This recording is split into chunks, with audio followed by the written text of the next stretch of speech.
travers un panel également. Est-ce que vous pouvez nous parler de l'historique de ce projet?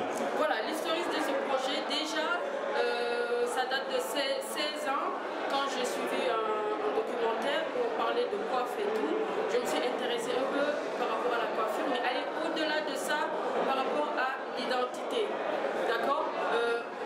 On dit les Européens, ils ont créé, oui, les passeports, cartes d'identité et tout, mais l'Africain connaissait déjà ça, que ce soit par la parure, par les coiffures, les maquillages, scarification et autres. On pouvait identifier qui est de tel rang, de telle société, de telle tribu, ainsi de suite. Maintenant, l'expo, c'est tellement spirituel, je vais vous dire, ça fait 3 ans que je cherche à présenter le projet.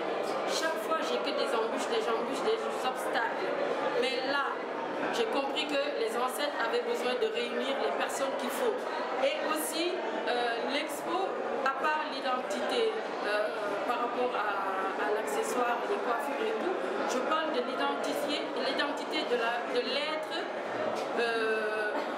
avant le physique.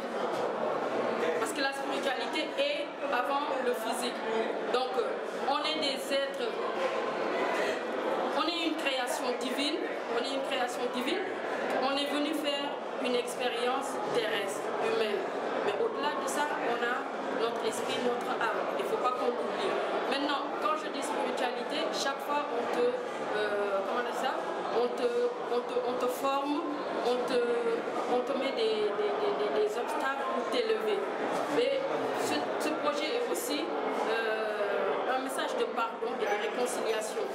Parce qu'il y a quelque chose qu'on oublie, c'est même les plus grands, que ce soit les grands prophètes et autres, hein, ils ont beaucoup souffert. C'est très triste à dire pour la chair de dire qu'on a besoin de s'élever par la souffrance. Ce que je vous dis là, c'est très très profond. Les grands hommes, les grandes femmes, tous les gens qui ont réussi, ils ont souffert. Maintenant, quand je te parle de réconciliation, de pardon, il faut qu'on pardonne aux gens qui nous font du mal. Pardonnez aux gens qui vous font du mal. Parce qu'à travers eux, par eux, on s'élève. C'est très très important. C'est pas pour ironiser, pour se moquer. Non, c'est très important. Ils sont là pour nous former, pour nous élever. C'est très triste, ça fait mal à la chair, mais on en a besoin. Même les plus grands prophètes, ils ont souffert. Donc, c'est un besoin qui est là, l'élévation par la souffrance.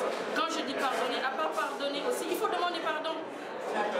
Nul n'est innocent, même les bébés qui viennent de naître, nul n'est innocent. Comment le bébé peut ne pas être innocent? Ah mais justement, comment le bébé, est-ce que le bébé, pourquoi le bébé il rêve?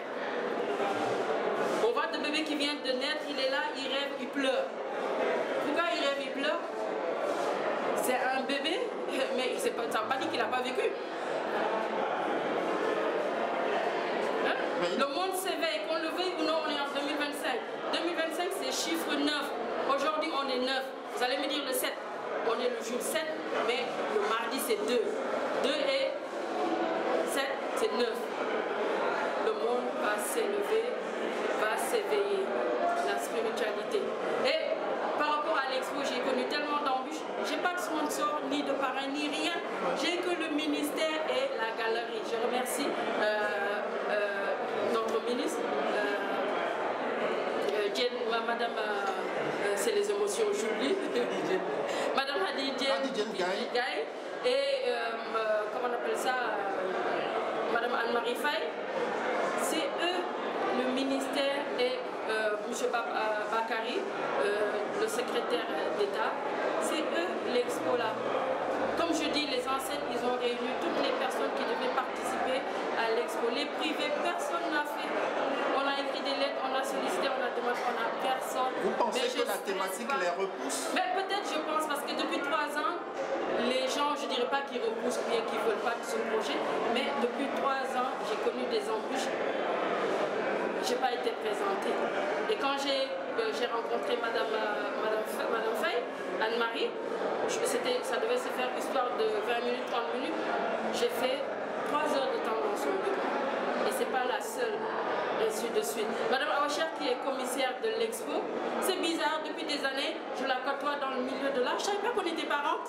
On est parents 2 fois, elle est cousine à mon père et ma mère. Et vous ne le saviez pas? Non, et pourtant on s'est toujours côtoyés.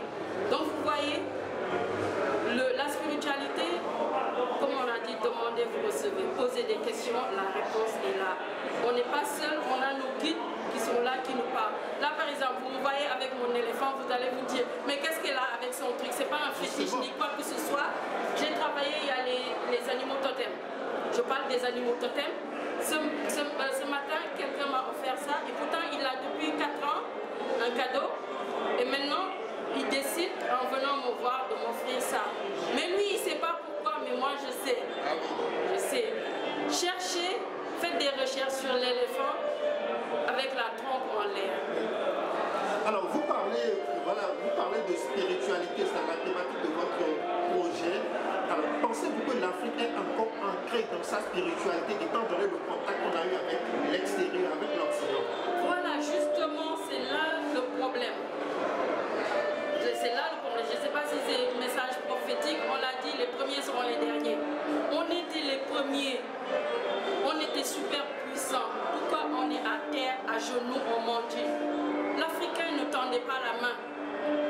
Même si on faisait le troc. Pourquoi j'ai porté ça aujourd'hui? C'était la richesse. À l'époque, tu as ça, tu es riche. L'Africain ne savait pas tendre la main.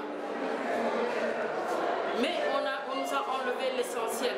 On parle de oui, colonisation, oui, esclavage et tout ça. C'est vrai que c'est pénible, c'est affreux. Mais ils ont réussi ou c'est plus grave et personne n'ose en parler. Bien, il y a les quelques qui osent en parler, on les traite de mécréants et d'animistes. Ils ont réussi, c'est nos enfants. Les Noirs, avec la fonte glaciaire et autres, comme dit M. au-dessus, ils ont commencé à faire des enfants blancs. Et ils ont compris par où nous dominer. Aujourd'hui, va en Europe, les églises, c'est des boîtes de nuit, des restaurants. Et nous, on est là. On avait tout dans notre main. Aujourd'hui, l'Égypte, ils n'arrivent pas à décrypter, ils n'arrivent pas. Pourtant, la spiritualité est toujours là. Que tu pars en Inde, au Japon, à l'Asie, où tu veux, au Mexique, où tu veux, tout le monde pratique la spiritualité. Mais l'Africain, maintenant, tu commences, c'est ton propre frère qui va te dire non, c'est satanique, non, c'est truc et tout. Il faut qu'on se réveille. On fait comment? Est-ce qu'on rejette ce qu'on a déjà adopté pour redevenir original? Justement, les religions, on en a besoin. Tout ce qui est là doit être. Tout ce qui est là doit être. Il faut aller. On en a besoin, mais il dans le faut pas. Voyez l'installation là. C'est les gens du livre. On a dit retour à la source. Il ne suffit pas de lire pour lire. C'est ça qui nous divise. Lire pour lire ou bien réciter. À l'école, tout le monde le sait. Les gens qui récitent, ils ont de bonnes notes. Mais est-ce qu'ils ont capté? Est-ce qu'ils ont compris? Donc il faut qu'on aille au-delà de ça. On fait du syncrétisme ouvert. Faut qu'on se réveille. Et là, on se réveille même.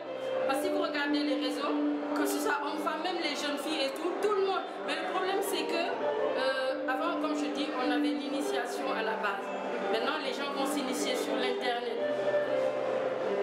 Tu t'inities, mais tu ne sais pas c'est quoi. Donc, tu ne sais pas où ça va virer. Il faut faire attention. Il y a beaucoup de spirituels, on dit beaucoup de choses. C'est un problème. Maintenant, on avait l'initiation traditionnelle et autres. Il y en a toujours qui le font et tout. Il y a d'autres pas. Mais même, il y a l'initiation par rapport aux guides. C'est de ça que je vais parler tout à l'heure. Il y a les guides. On n'est pas seul. Comme on dit les anges gardiens et autres, on n'est pas seul. Et ils sont là pour nous, il faut leur parler. Et on a des réponses. Tu demandes, tu as la réponse. Tout de suite, Dieu il a toujours parlé à tout le monde et il continue à le faire. Maintenant, c'est avec le matériel. On est matérialiste, ce qui fait qu'on n'entend plus, on ne voit plus, on ne sent plus rien. Il faut qu'on aille au-delà de tout ça. D'accord. Ouais. Marianne, je vous remercie. C'est moi. Merci infiniment.